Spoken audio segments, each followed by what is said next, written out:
Hello friends, welcome to the NCERT sessions. In this video, we are going to start class 8th NCERT of Geography, chapter 1. So let's get started.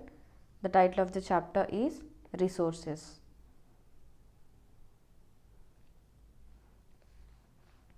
Here we have a word utility. Utility or usability is what makes an object or substance a resource. Next we have the meaning of value. All resources have some value. How its value can be derived? It is derived by its use or utility. What is the meaning of value? Value means worth. For example, some resources have economic value while some do not have. Here we have the meaning of patent. Patent means the exclusive right over any idea or invention.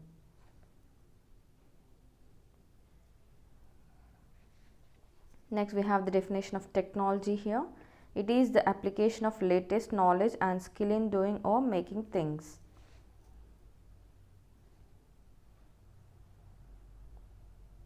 Next we have types of resources here. Resources are generally classified as natural, human-made and human. So let's see one by one. Natural resources. Resources that are drawn from nature and used without any much modification. These are called natural resources. Air we breathe, water we drink from rivers and lakes, soil, minerals, etc. All these are natural resources. These natural resources can be classified into different groups depending upon their level of development and use, origin, stock and distribution. So on the basis of the development and use, resources can be classified into two groups. Those are actual resources and potential resources. What are actual resources? These are the resources whose quantity is known.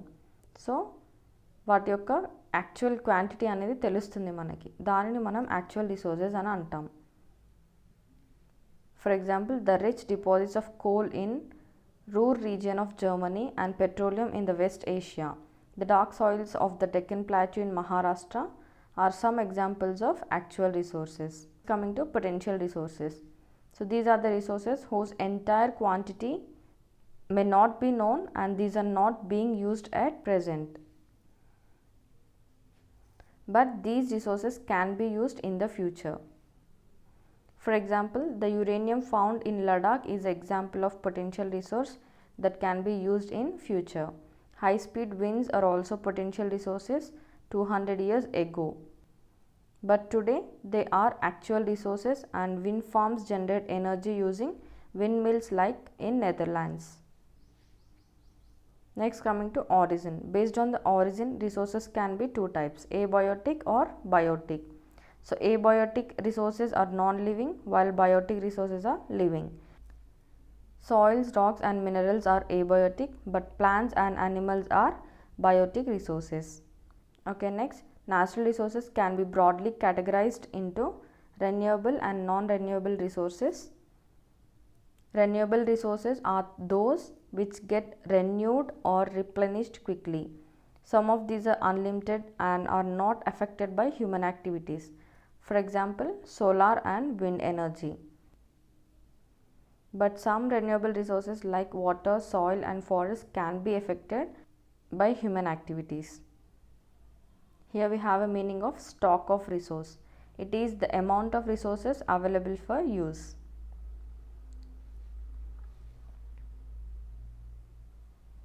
Next we have non-renewable resources. These are the resources which have a limited stock. Once the stocks are exhausted, it may take thousands of years to be renewed or replenished. For example, coal, petroleum, natural gas, etc. On the basis of the distribution, resources can be ubiquitous or localized. Resources that found everywhere like air we breathe are ubiquitous, but those which are found only in certain places are localized like copper, iron ore, etc. So the distribution of natural resources depends upon number of physical factors like terrain, climate and altitude. Next, coming to human made resources. Natural substances become resources only when their original form has been changed. For example, iron ore was not a resource until people learned to extract iron from it. So people use natural resources to make buildings, bridges, roads, machineries, vehicles, etc. These are known as human-made resources. Technology is also a human-made resource. Here we can see the definition of human resource. Human resource refers to the number, that is quantity, and abilities, mental and physical, of the people. Though there are differing views regarding treatment of humans as a resource, one cannot deny fact that it is the skills of human that help in transferring the physical material into a valuable resource. Next we have human resources. So people can make best use of the nature to create more resources when they have the knowledge, skill and technology to do so. This is why human beings are a special resource.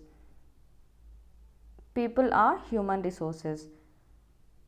Improving the quality of people's skill so that they are able to create more resources is known as human resource development.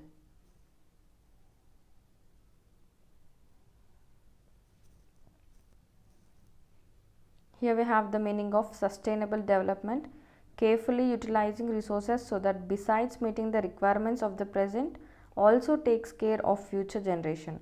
This is called sustainable development. This is important in the environment and ecology point of view. Okay, next coming to conserving resources. Using resources carefully and giving them time to get renewed is called resource conservation. Balancing the need to use resources and also conserve them for future is called sustainable development. Each person can contribute by reducing the consumption, recycling and reusing them. Ultimately, it makes a difference. Here we have some principles of sustainable development which is very important. Respect and care for all forms of life, improve the quality of human life, conserve the earth's vitality and diversity, minimize the depletion of natural resources, change personal attitude and practices towards the environment, enable communities to take care for their own environment. This is all about sustainable development. As I said before, this sustainable development concept is very much useful and very much important in the environment and ecology point of view. Okay guys, by this we completed chapter 1 of class 8 NCERT Geography. Thank you.